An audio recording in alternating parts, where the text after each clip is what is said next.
They mocked her scar for years. They whispered it was ugly, shameful.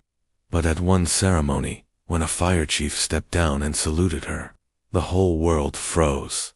The town where Lily grew up was small, almost too small for dreams. It had one post office, one school, and a single grocery store that shut its doors by 8 in the evening. People said the place was peaceful, but Lily always felt it was more like a cage. Everywhere she went, eyes followed her. People didn't just notice, they judged. She was the kind of girl who never wanted to stand out. She liked quiet mornings, the smell of books, and the safety of routines. But no matter how much she tried to stay invisible, one thing always drew attention. Her arm carried a mark. Not a tattoo, not a scar, but a burn she had received as a child. The mark was shaped, strangely, like a flame frozen in motion. Doctors had tried to fade it, but it remained. It was the story of a fire that destroyed her home when she was 6. That night had taken her father away. He had run back into the burning house to save her. He carried her out, but he never came out again. Lily grew up with that reminder carved into her skin. She touched it every night before sleeping. It was her father's voice, his sacrifice, his memory.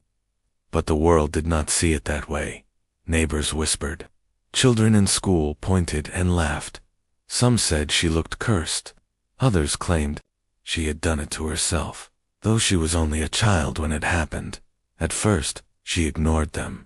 Her mother told her, "People talk, Lily. Let them. You know the truth." But knowing the truth did not stop the sting of cruel words. By the time she turned 18, the mark felt less like love and more like a prison.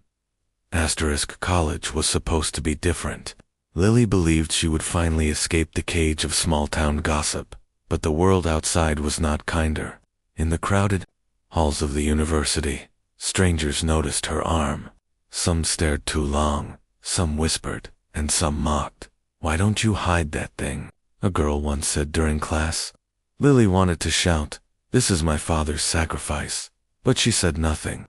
Silence became her shield.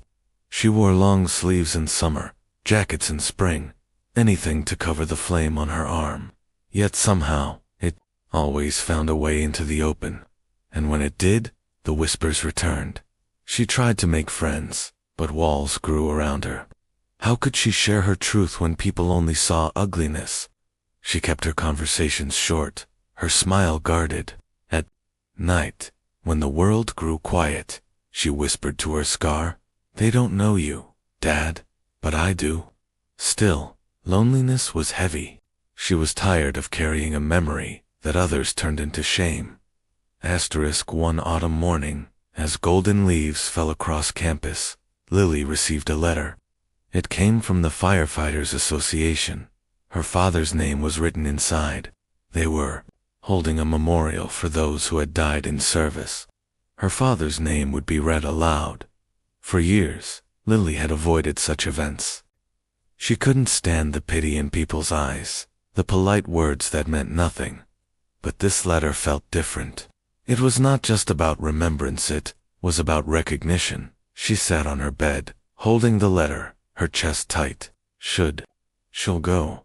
If she went, people would see her scar. They would whisper again. But if she stayed away, her father's name would echo in the air without her.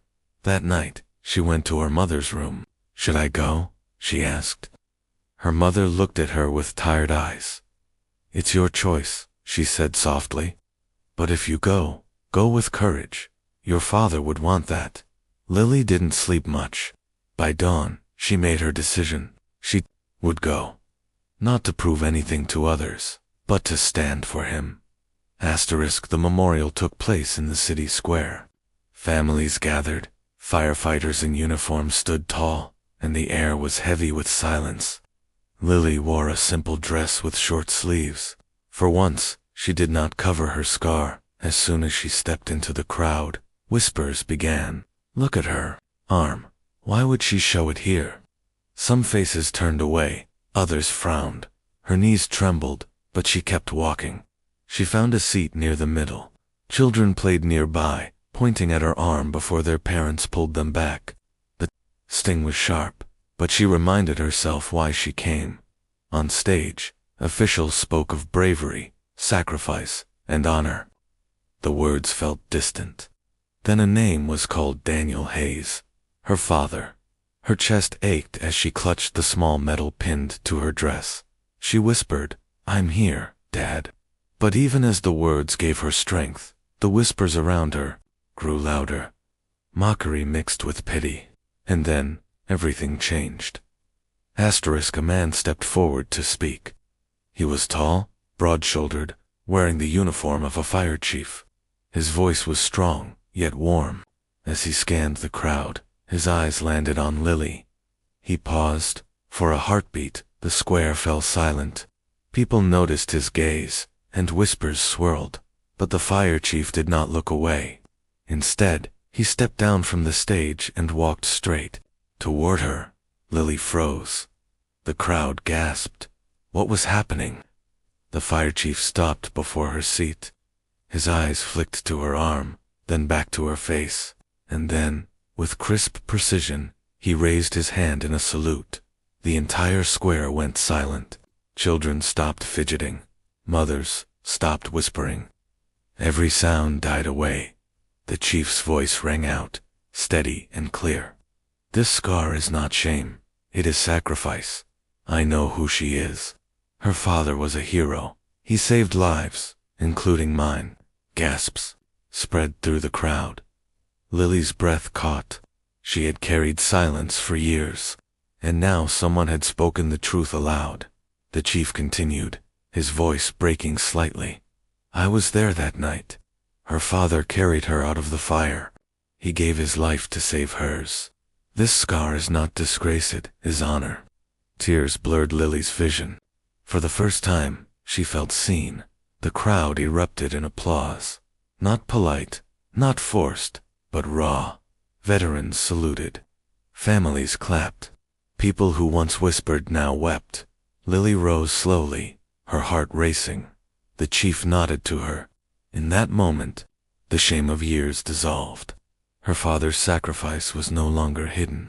It was alive in her, for all to see.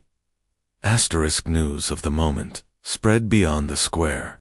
People recorded it, shared it online, and soon the story reached thousands. Messages poured in.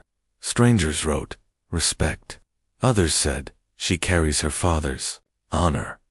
The whispers that once mocked her were drowned by voices of admiration, but the greatest change was inside her. She no longer felt the need to hide. She no longer pulled her sleeves down or avoided the sun. Her scar was not weakness. It was strength. Weeks later, she was invited to speak at a local school. Standing before rows of children, she rolled up her sleeve. "This scar," she said, her voice steady, "is not something I chose. It came from fire, but it also came from love. My father gave his life to save me, and I will carry him always." The room was silent, not in judgment, but in respect. Applause followed, soft but real. Lily smiled through her tears. That night, she dreamed of her father. He wasn't in uniform. He was in the backyard, laughing, cooking, calling her kiddo. He looked at her with pride, and when she woke, she touched her scar and whispered, "I'll never hide you again."